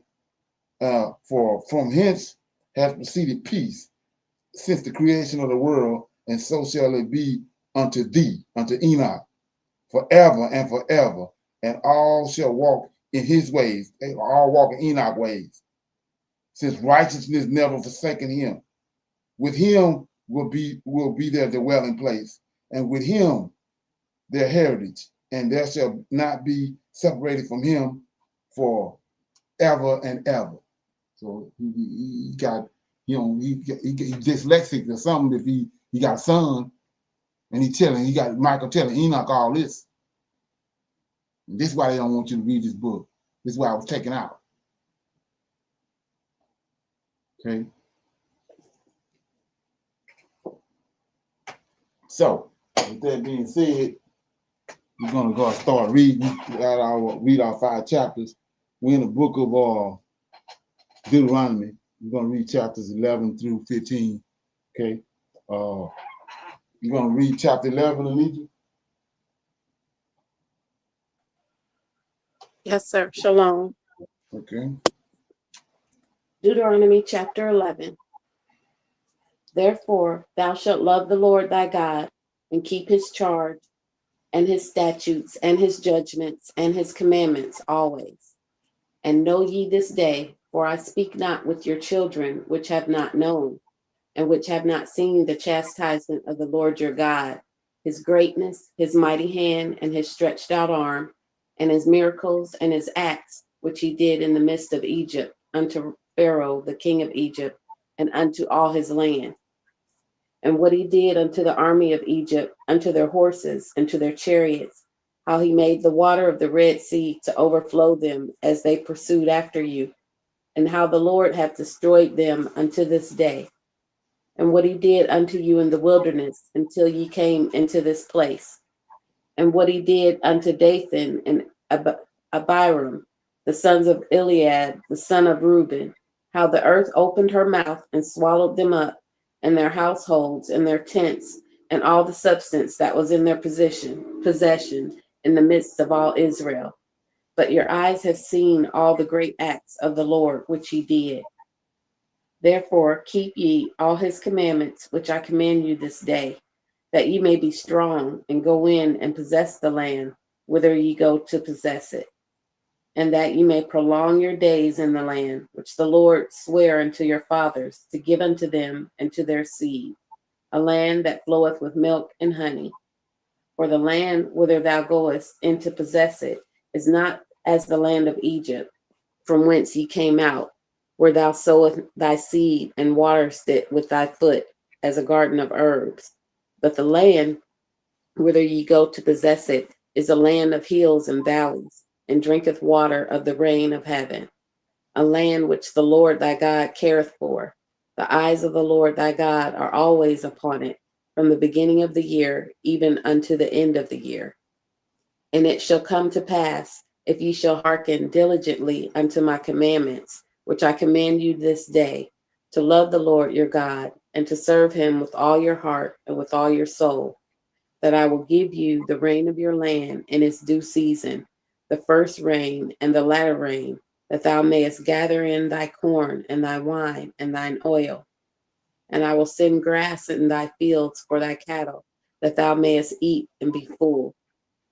Take heed to yourselves, that your heart be not deceived, and ye turn aside and serve other gods and worship them. And then the Lord's wrath be kindled against you, and he shut up the heaven, that there be no rain, and that the land yield not her fruit, unless ye perish quickly from off the good land which the Lord giveth you. Therefore shall ye lay up these words in your heart and in your soul, and bind them for a sign upon your hand, that they may be as frontlets between your eyes. And ye shall teach them your children, speaking of them when thou sittest in thine house, and when thou walkest by the way, when thou liest down, and when thou risest up. And thou shalt write them upon the doorposts of thine house and upon thy gates, that your days may be multiplied in the days of your children, in the land which the Lord sware unto your fathers to give them, as the days of heaven upon the earth.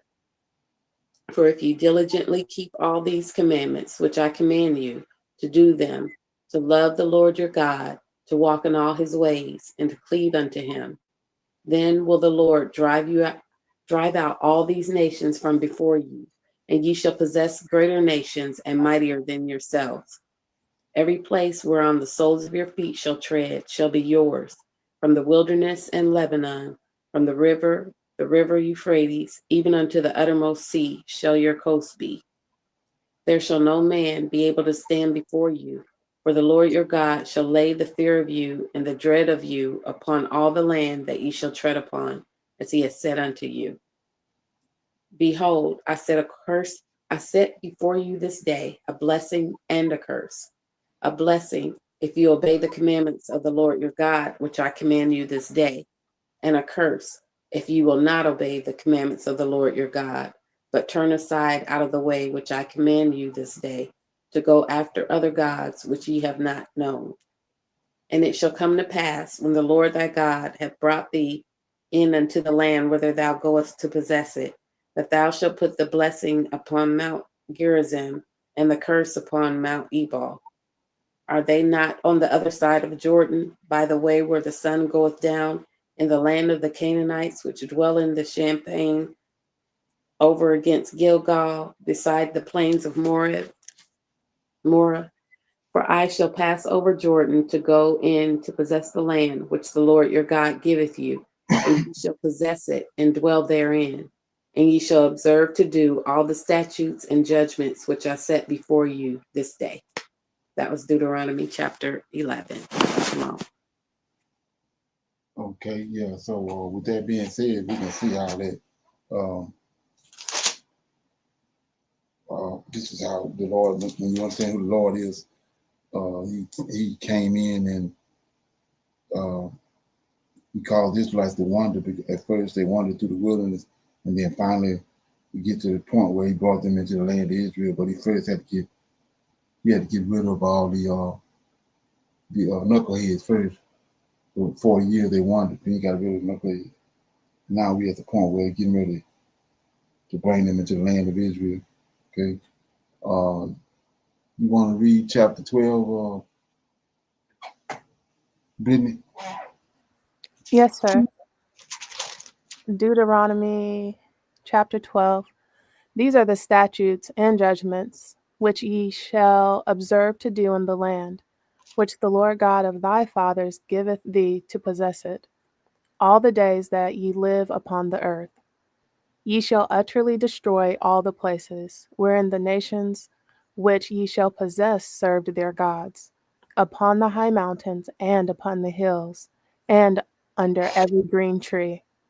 And ye shall overthrow their altars, and break their pillars, and burn their groves with fire.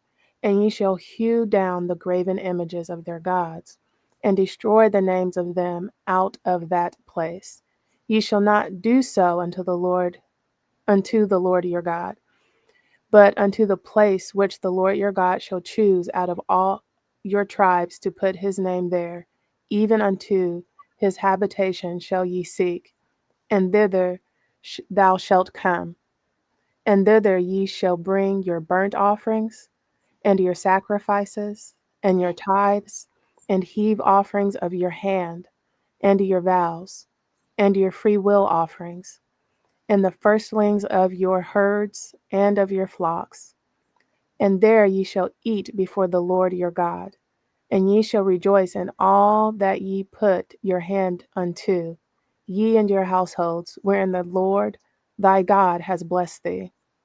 Ye shall not do after all the things that we do here this day, every man whatsoever is right in his own eyes. For ye are not as yet come to the rest into the inheritance which the Lord your God giveth you.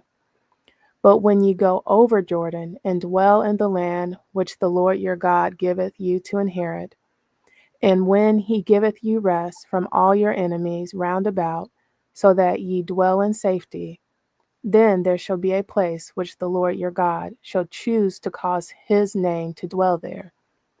Thither shall ye bring all that I command you, your burnt offerings, and your sacrifices, your tithes, and the heave offering of your of your hand, and and all your choice vows which ye vow unto the Lord. And ye shall rejoice before the Lord your God, ye and your sons, and your daughters, and your men servants, and your maid servants, and the Levite that is within your gates, for as much as he hath no part nor inheritance with you. Take heed to thyself that thou offer not thy burnt offerings in every place that thou seest, but in the place which the Lord shall choose in one of thy tribes. There thou shalt offer thy burnt offerings, and there thou shalt do all that I command thee. Notwithstanding, thou mayest kill and eat flesh in all thy gates. whatsoever thy soul lusteth after, according to the blessing of the Lord thy God, which he hath given thee. The unclean and the clean may eat thereof, as of the roebuck and as of the hart. Only ye shall not eat the blood, ye shall pour it upon the earth as water. Thou mayest not eat within thy gates the tithe of thy corn, or of thy wine, or of thy oil, or the firstlings of thy herds, or of thy flock, nor any of thy vows which thou vowest, nor thy free will offerings, or heave offering of thine hand.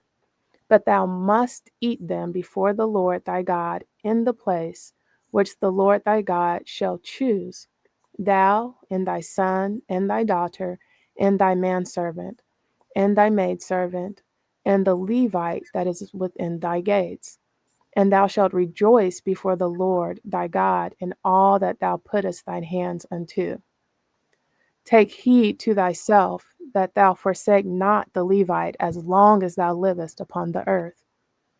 When the Lord thy God shall enlarge thy border, as he hath promised thee, and thou shalt say, I will eat flesh, because thy soul longeth to eat flesh, thou mayest eat flesh, whatsoever thy soul lusteth after.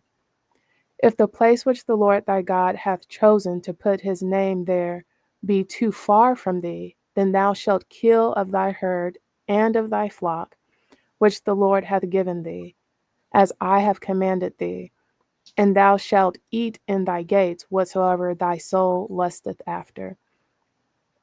Even as the roebuck and the hart is eaten, so thou shalt eat them. The unclean and the clean shall eat of them alike. Only be sure that thou eat not the blood, for the blood is the life, and thou mayest not eat the life with the flesh. Thou shalt not eat it. Thou shalt pour it upon the earth as water. Thou shalt not eat it, that it may go well with thee and with thy children after thee, when thou shalt do that which is right in the sight of the Lord. Only the holy things which thou hast and thy vows thou shalt take, and go unto the place which the Lord shall choose.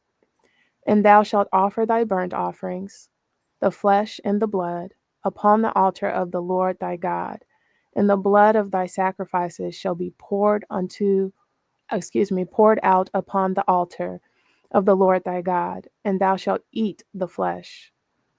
Observe and hear all these words which I command thee, that it may go well with thee, and with thy children after thee forever, when thou doest that which is good and right in the sight of the Lord thy God. When the Lord thy God shall cut off the nations from before thee, whither thou goest to possess them, and thou succeedest them, and dwellest in their land.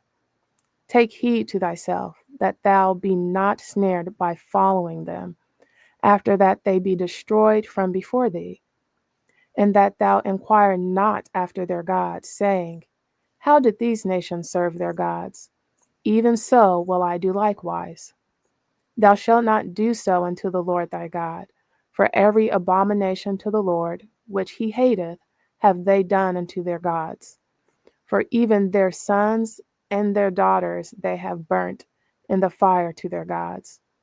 What thing soever I command you, observe to do it.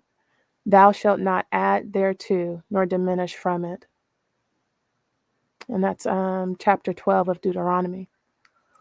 Okay, so when it says don't eat the blood, the life is in the blood. What you understand what that means?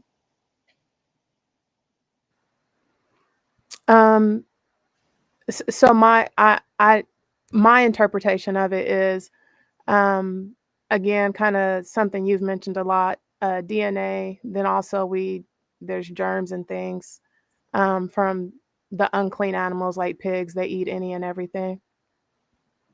Right, the melanin. Melanin is the life force in the blood. That's what the Oh, life. yes, sir.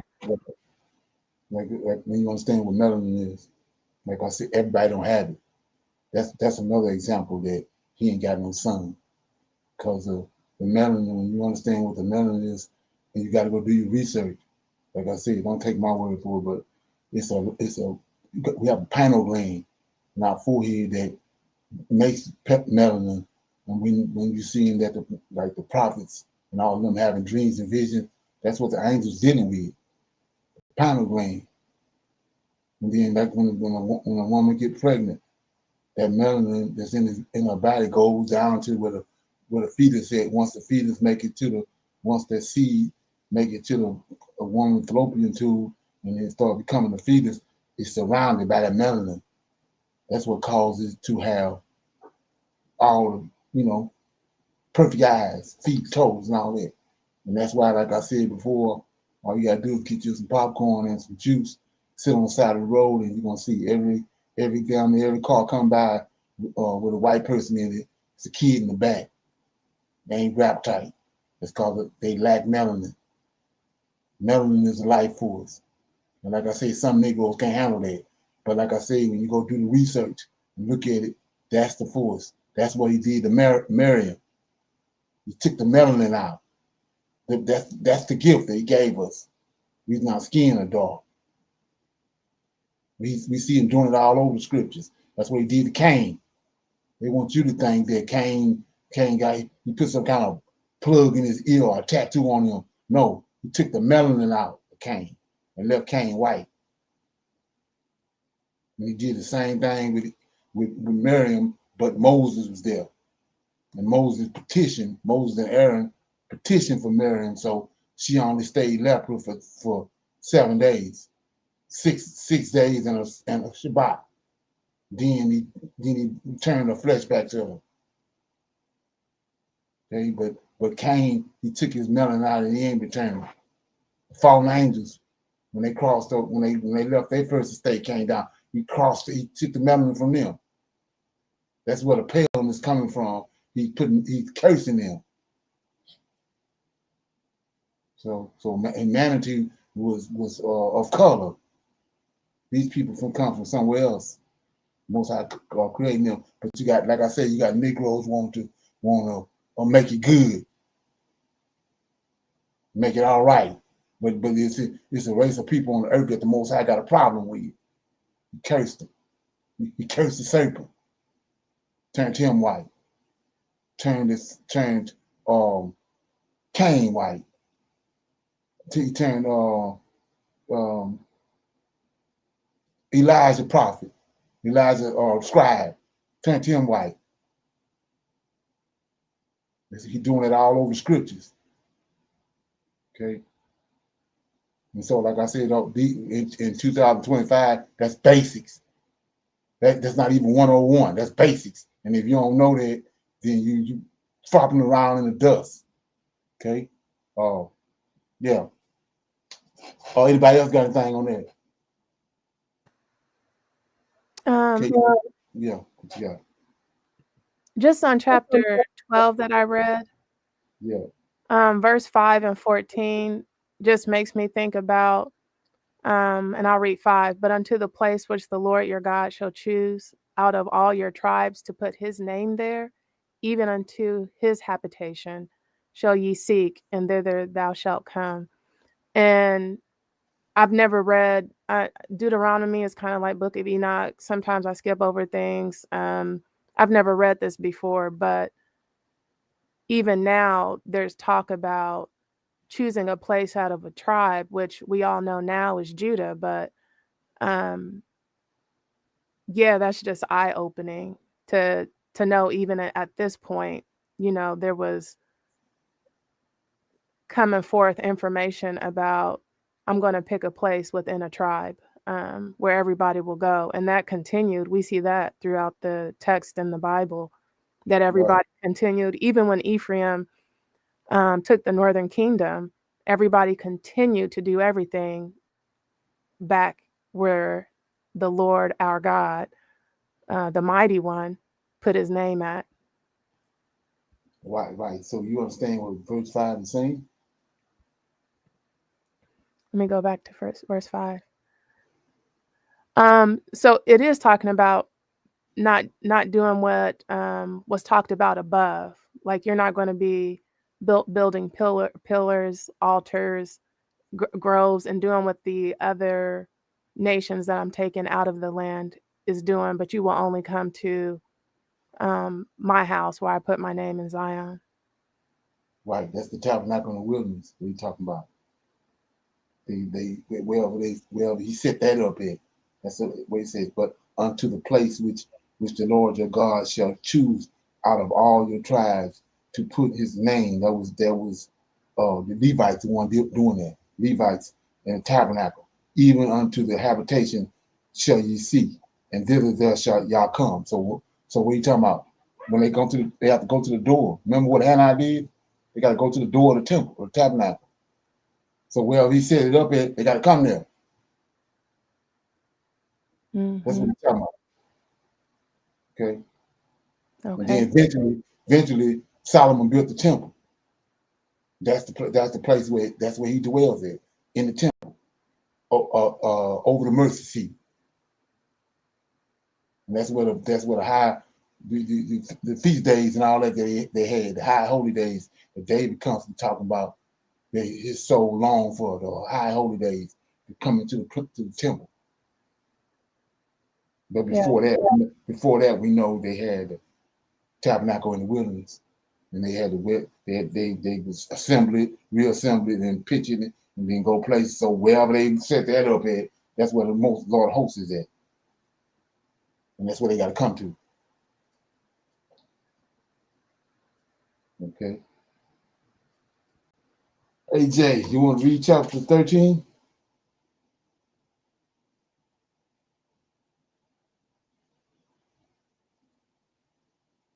Okay. I'll read it. Okay. Let me get it. So there arise. Okay. If there arise among you a prophet or a dreamer of dreams, and giveth thee a sign or a wonder, and the sign and the wonder come to pass, whereof he spake unto thee, saying, let us go after other gods which thou hast not known, and let us serve them. Thou shalt not hearken unto the words of the prophet, or that dreamer of dreams, for the Lord your God proves you to know whether ye love the Lord your God with all your heart and with all your soul. And ye shall walk after the Lord your God, and fear him, and keep his commandments, and obey his voice, and ye shall serve him, and cleave unto him. And that prophet or that dreamer of dreams shall be put to death, because he hath spoken to turn you away from the Lord your God, which brought you up out of the land of Egypt, and redeemed you out of the house of bondage, to thrust thee out of the way which the Lord thy God commanded thee to walk in. So shalt thou put the evil away from the midst of thee. And if thy brother, the son of thy mother, or the son or thy son, or thy daughter, or the wife of thy bosom, or thy friend, which is in thine own, which is as thy own soul, entice thee secretly, saying, let us go and serve other gods, which thou hast not known, thou nor thy fathers, namely of the gods of the people which are round about you, nigh unto thee, or far off from thee, from the one end of the earth even unto the other end of the earth. Thou shalt not consent unto him, nor hearken unto him. Neither shall thine eyes pity him, neither shall thou spare, neither shall thou conceal him, but thou shalt surely kill him. Thy hand shall be first upon him to put him to death, and afterwards the hand of all the people. And thou shalt stone him with stones, that he die, because he hath sought to thrust thee away from the Lord thy God, which brought thee out of the land of Egypt, from the house of bondage. And all Israel shall hear and fear, and shall do no more any such wickedness as this is among you. And if thou shalt hear and say and if thou shalt hear say in one of the cities which thy Lord thy God have given thee, to dwell there, saying, certain men, the certain children of Belial are gone out from among you and have withdrawn the inhabitants of their cities, saying, let us go and serve other gods which ye have not known. Then shalt thou inquire and make search and ask diligently, and behold, if it be true and the things are certain that such an abomination is wrought among you, thou shalt surely smite the inhabitants of the city with the edge of the sword, destroying it utterly, and all that is therein, and the battle therein, and the cattle thereof, with the edge of the sword. And thou shalt gather all the spoils of it into the midst of the streets thereof, and shall burn with the fire the city, and all the spoils thereof, every whit for the Lord thy God, and it shall be an heap forever. It shall not be built again, and there shall cleave not of the cursed thing to thy hand, that the Lord may turn from the fierceness of his anger, and show thee mercy, and have compassion upon thee, and multiply thee as he has sworn unto thy fathers. And when thou shalt hearken to the voice of the Lord thy God, to keep his commandments, which I command thee this day, to do that which is right in the eyes of the Lord thy God. Okay, so we see right here, this is a perfect example of what I'm talking about, what they've done to us as a people. That nowadays we looking at something that that newly came up, and then when you hear the truth, you think it's an abomination. So right here, he just told us right here about. Let me start in verse 7. Namely, okay, I started 6. This is Deuteronomy 13:6. If thy brother, the son of thy mother, or thy son, or the daughter, or the wife of thy bosom, or thy friend, which is as thine own soul, entice thee secretly. It is entice thee secretly, saying, let us go and serve other gods, which thou hast not known, thou shalt, or thou or thy father. I showed you over there, JC, and now that's the concoction. So he says, namely the gods of the people which are round about you, nigh unto thee, or far off from thee, or from one end of the earth, even unto the other end of the earth. Now here you go. Thou shalt not consent. Look at this. Thou shalt not consent unto him, nor hearken to him, neither shall thine eyes pity him, neither shall thou spare, neither shall thou conceal him. Now, verse 9. But thou shalt surely kill him. Thy hand shall be first upon him to put him to death, and afterwards the hand of all the people, and thou shalt stone him with stones. See that? But we taking it lightly. They even brought you another God and encouraged you with another God. This is what he told us to do. But like I said before, he didn't hid his face from us. He didn't cast us off. That's why he cast us off. That's why we ain't no more temple. He destroyed the temple and ran us out. We ain't in the land.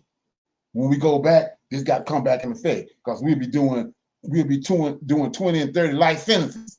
If we would keep the law, what he told us, when these nut buckets come trying about JC, we'll be doing 20 and 30 life sentences. This is what he told us to do when they come with an idol and trying to entice you to deal with an idol. So let that ferment. Okay? Anybody got anything on that? Okay. I'm in chapter 14. Clean and unclean foods. Ye are the children of the Lord, your God. Ye shall not cut yourselves, nor make any baldness between your eyes for the deed. For thou art the holy people unto the Lord thy God, and the Lord hath chosen thee to be particular people unto himself above all nations that are upon the earth. So another example right quick, it was when he cursed Cain. He told you what to do. He said, when you see Cain, you ain't got nothing to do with him. So what did he do to Cain? He turned him white. So look what Negroes doing. Lack of knowledge, like he said. lack of understanding, that they don't have the right interpretation of the scriptures and who the God is of Israel and why he do the things he do. Okay. Anyway, gymnasiums and all that bull crap. That came from them. We don't have nothing to do with that. Okay. Verse 3, this 14, chapter 14 and 3. And thou shalt not eat any abominable thing. These are the beasts. See this? So he ain't writing this just for GP.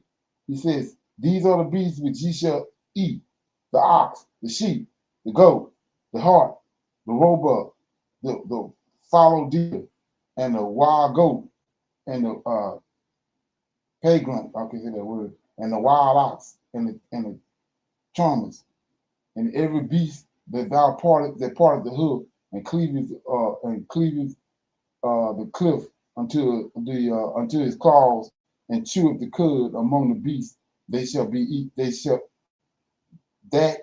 eat. Nevertheless, these ye shall not eat. See that? These ye shall not eat, of them that chew the cud, or of them that divide the cloven hoof, or the camel, or the hare, or the coney, for they chew the cud, but divide not the hoof. Therefore, they are unclean unto you. So Paul can't come back, and the apostles, church fathers can't come back and tell you you can eat a hare, or you can eat these animals. He telling you right here from eternity, they unclean to you. Ain't no new covenant. Okay, so it's 7. Nevertheless, these ye shall. No, I read that 8. And the swine, see that? And the swine ain't all of a sudden came good. The abomination. Okay, so he said the swine, because it is divided the hoof and cheweth not the cud, and it is unclean unto you. You shall not eat of their flesh, nor touch their dead carcass. See that? Imagine that. These ye shall eat. These ye shall eat of all that are in the waters, all that have fins and scales shall ye eat. And whatsoever have not fins or scales, ye shall not eat. It is unclean unto you. See that? You can't make it clean. You know what I'm saying? And like he just said, if somebody come and tell you it's clean, then there's something wrong with them. It's a lie. Okay?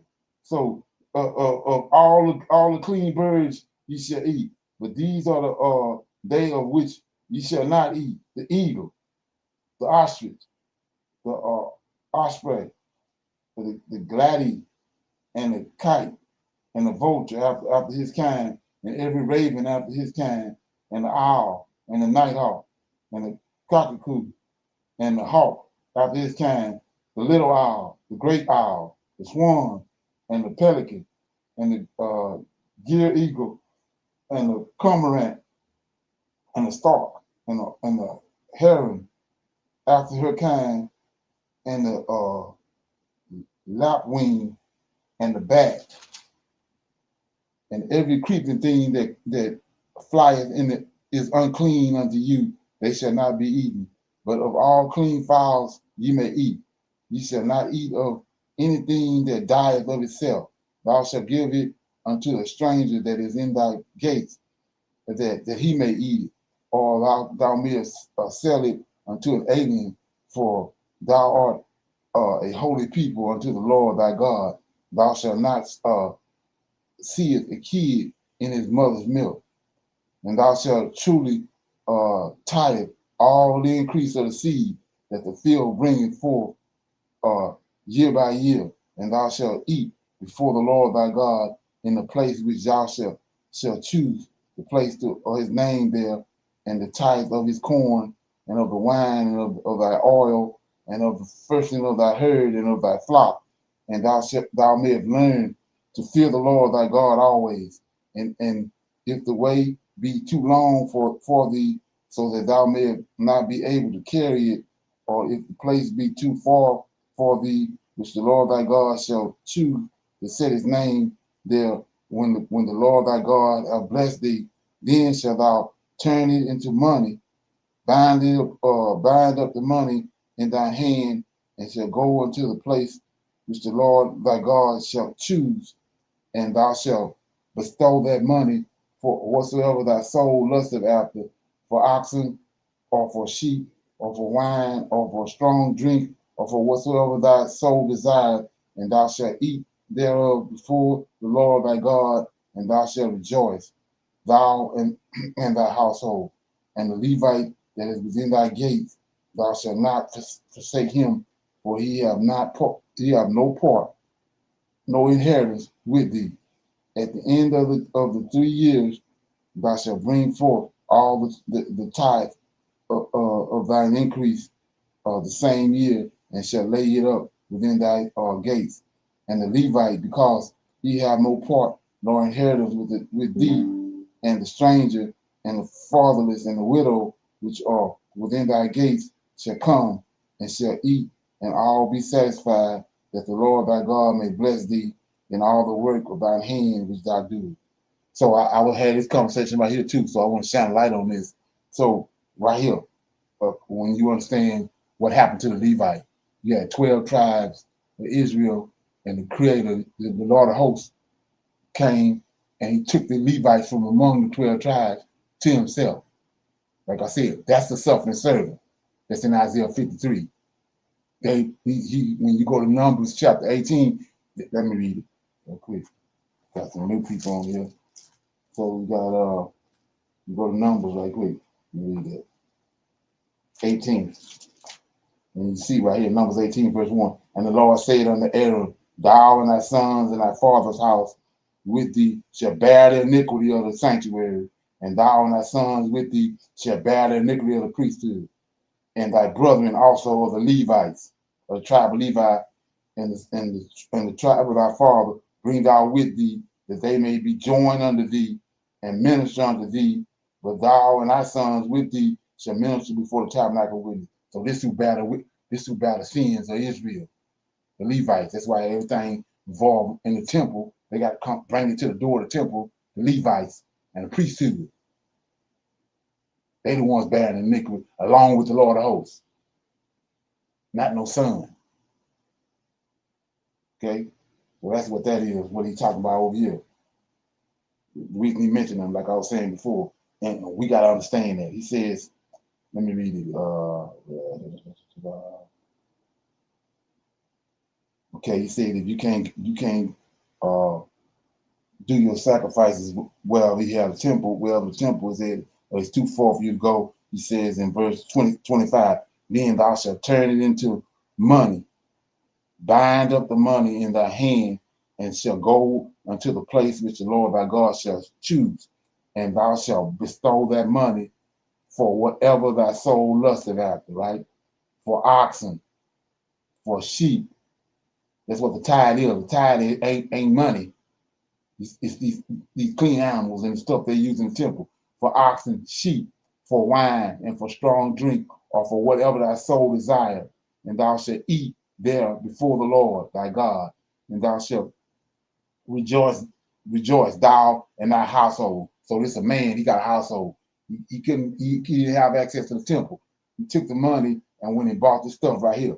Okay, the Levite don't have no inheritance, right? So look what he say at the end. Okay, say and the Levite. See that he ain't saying this for the hell of it. And the Levite that is within thy gates, thou shalt not forsake him. What are you talking about? What did you just bought? What you just bought? Some of it by right belong to the Levite. So look what he say. At the end of 3, no, go back up. And the Levite that is within thy gates, thou shalt not forsake him, for he have no part, no inheritance with thee. He belongs to the Most High. See that? Then 28. At the end of 3 years, thou shalt bring forth all thy tithes and thy increase the same year, and shall lay it up within thy gates. And the Levite, here you go again, second witness. And the Levite, because he have no part, no heritage within, no inheritance with thee, and the stranger, and the fatherless, and the widow, which are within thy gates, shall come and shall eat and be satisfied, that the Lord thy God may bless thee in all the works of thy hand, which thou doest. So That's like I said, that ain't one-on-one. If you're a Hebrew Israelite, this apply. Like I said, who doing that? Who even understand it? They're so tied up with Christianity. Okay. Any comments? Brother Leonard, shalom. Just that none of that comes out in the New Testament. Exactly. You know, I know when I go back to my church days, and even when I just wasn't going to church but wasn't in truth, right. It never occurred to me that the priest, you know, we see these movies where the priests are just roaming around and exactly. They look like they're taken care of, but it never goes back to the fact that whatever they do have, it's not because they were working for it. All of their work was with the temple or the tabernacle. Right. And so to get fed, the people needed to feed them because they didn't have any land growing food and livestock or anything. Right. But that's just you're not going to see that in the New Testament. No, exactly right, because what they're doing in the church is trying to they want you to bring the money up there to them when tithes ain't even got to do with them, no money. It's got to do with the animals and the fruit and the form and the latter rain. That's the reason why he says he bring the form and the latter rain. The former rain, when they plant the seed, cause the seeds to sprout up. Then once they sprout up and the fruit show itself, then the latter rain comes and ripens it. It ain't got nothing to do with no money. And like I said, this ain't even one-on-one. Okay. So anyway, chapter 15, this is the year of release. Say at the end of every 7 years. So what are you talking about? 6 years. You got the Shabbat for man. 6 days you work. 7 day, the 7th day you rest. The year of release is for the land. Like I was just talking about, the former rain and the latter rain. 6 years you till the ground. The 7th year you let the ground rest. That's the reason they had to go to Babylon for 70 years, because for 490 years they had the book of the law down in the bottom of the temple. Hezekiah found it, and then so the Lord of hosts came, punched them, brought Nebuchadnezzar there, took him out the land so the land can rest for his Sabbaths. 70 years they sent them to Babylon to make up for those 490 years that they didn't keep this year release right here. So let me read it. At the end of every 7 years, thou shalt make a release. And this is the manner of the release. Every creditor that lendeth out unto his neighbor shall release it. And he shall not exact it of his neighbor or his brother, because it is called the Lord's release. So like I said, we're not doing none of this because of we abide by their rules they set in place. The Most High said that if you borrow something from somebody after 7 years, everything in the slate is wiped clean. That's how you're getting all these wicked ass millionaires, because they ain't doing none of this. What they call usury, which is wicked. So anyway, he says, of the foreigner you may have exact it again, but that which is thine with thy brother thy hand shall release, save when there be no poor among you, for the Lord shall greatly bless thee in the land which the Lord thy God giveth thee for inheritance to possess it. Only if thou carefully hearken unto the voice of the Lord thy God, to observe to do all these commandments which I command thee this day. For the Lord thy God blesseth thee as he promised thee, and thou shalt lend unto many nations, but thou shalt not borrow, and thou shalt not reign over many nations, but thou shalt not reign over thee. Okay, then it says, if there be among you a poor man of one of thy brethren within any of the gates in the land which the Lord thy God giveth thee, thou shalt not harden thine heart, nor shut thine hand from your poor brother, but thou shalt open thine hand wide unto him, and shalt surely lend him sufficient for his needs in that which he wanted. Beware that there be not a thought in thy wicked heart, saying, the seventh year, the year of release is at hand, and thine eye be evil against your poor brother, and thou givest him not, and he cry unto thee against thee, and it be seen unto thee. Thou shalt surely give him, and thine heart shall not be grieved when thou givest unto him, because that for this thing the Lord thy God shall bless thee in all thy works, and in all that thou puttest thy hand unto. For the poor shall never cease out of the land. Therefore I command thee, saying, thou shalt open thine hand wide unto thy brother, to thy poor, and to thy needy in thy land. Okay, testament of a servant, right? And if thy brother, a Hebrew man or a Hebrew woman, be sold unto thee, and serve thee 6 years, then in the 7th year thou shalt let him go free from thee. And when thou sendest him out free from thee, thou shalt not let him go away empty. Thou shalt furnish him liberally out of thy flock, and out of thy floor, and out of thy winepress, of that wherewith the Lord thy God hath blessed thee, thou shalt give unto him. And thou shalt remember that thou wast a bondman in the land of Egypt, and the Lord thy God redeemed thee. Therefore I command thee this thing today, and it shall be, if he say unto thee, I will not go away from thee, because he loveth thee and thine house, because he is well with thee, then thou shalt take an awl and thrust it through his ear unto the door, unto the door, and he shall be thy servant forever, and also unto thy maidservant, that thou shalt do likewise.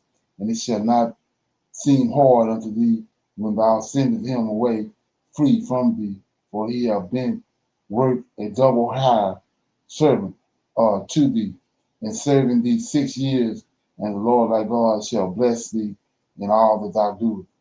All the firstling males that come up of the herd of that flock, thou shalt sanctify unto the Lord thy God, and thou shalt do no work with the firstling of the bullock, nor shear the firstling of the sheep.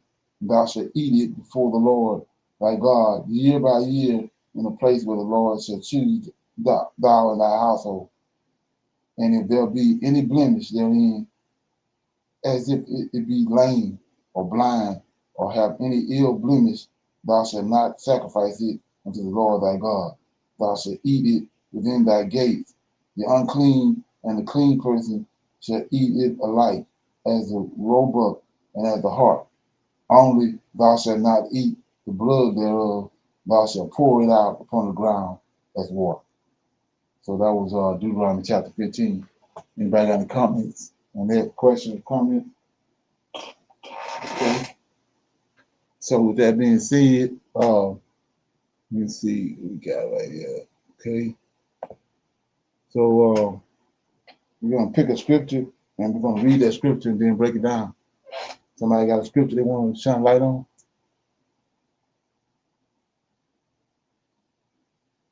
Shalom. I'll read a scripture from Leviticus chapter 4, the sin of offering.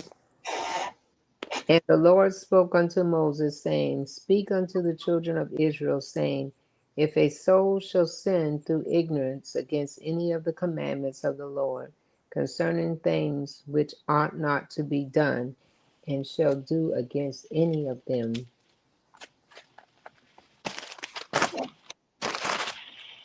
if the priest that is anointed do sin according to the sin of the people, then let him bring for his sin which he hath sinned a young bullock without blemish unto the Lord for a sin offering. Shalom. Okay. So, So what's your take on that? so we just basically talked about that in Deuteronomy. about the cleanliness and the unclean.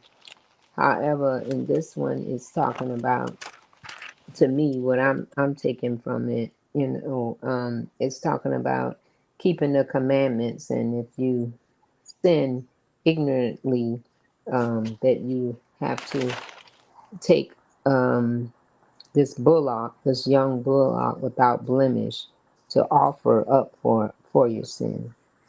Shalom. Right, right. So that's it go along with what I was saying when the other verse when he says the place in which I should choose. So where they going to take that lamb for the sin offering? To the door of the tabernacle. Yes, sir. Okay. To the Levite. Okay. Yeah. Anybody else got anything before we close out? Everybody good? Yes, sir. So, Michael, Lynn, Israel, y'all got anything? Comments? Okay, so got I said 337-802-0889 if you want to come in to the channel and engage. Just call that number and then we'll be able to get the information and send you the link and we can engage. Okay. So with that being said, I want to say shalom, shalom, and another shalom. I'll see everybody tomorrow for our Women's Advanced Bible Study. Shalom. Shalom, everyone. I highly recommend that you get this book and you read it because it's a must that you understand who God head is in the order that's in the Old Testament in Tanak, because it's not the same as in the New Testament. And when you read this and you get an understanding, then the scriptures open up and then you begin to understand.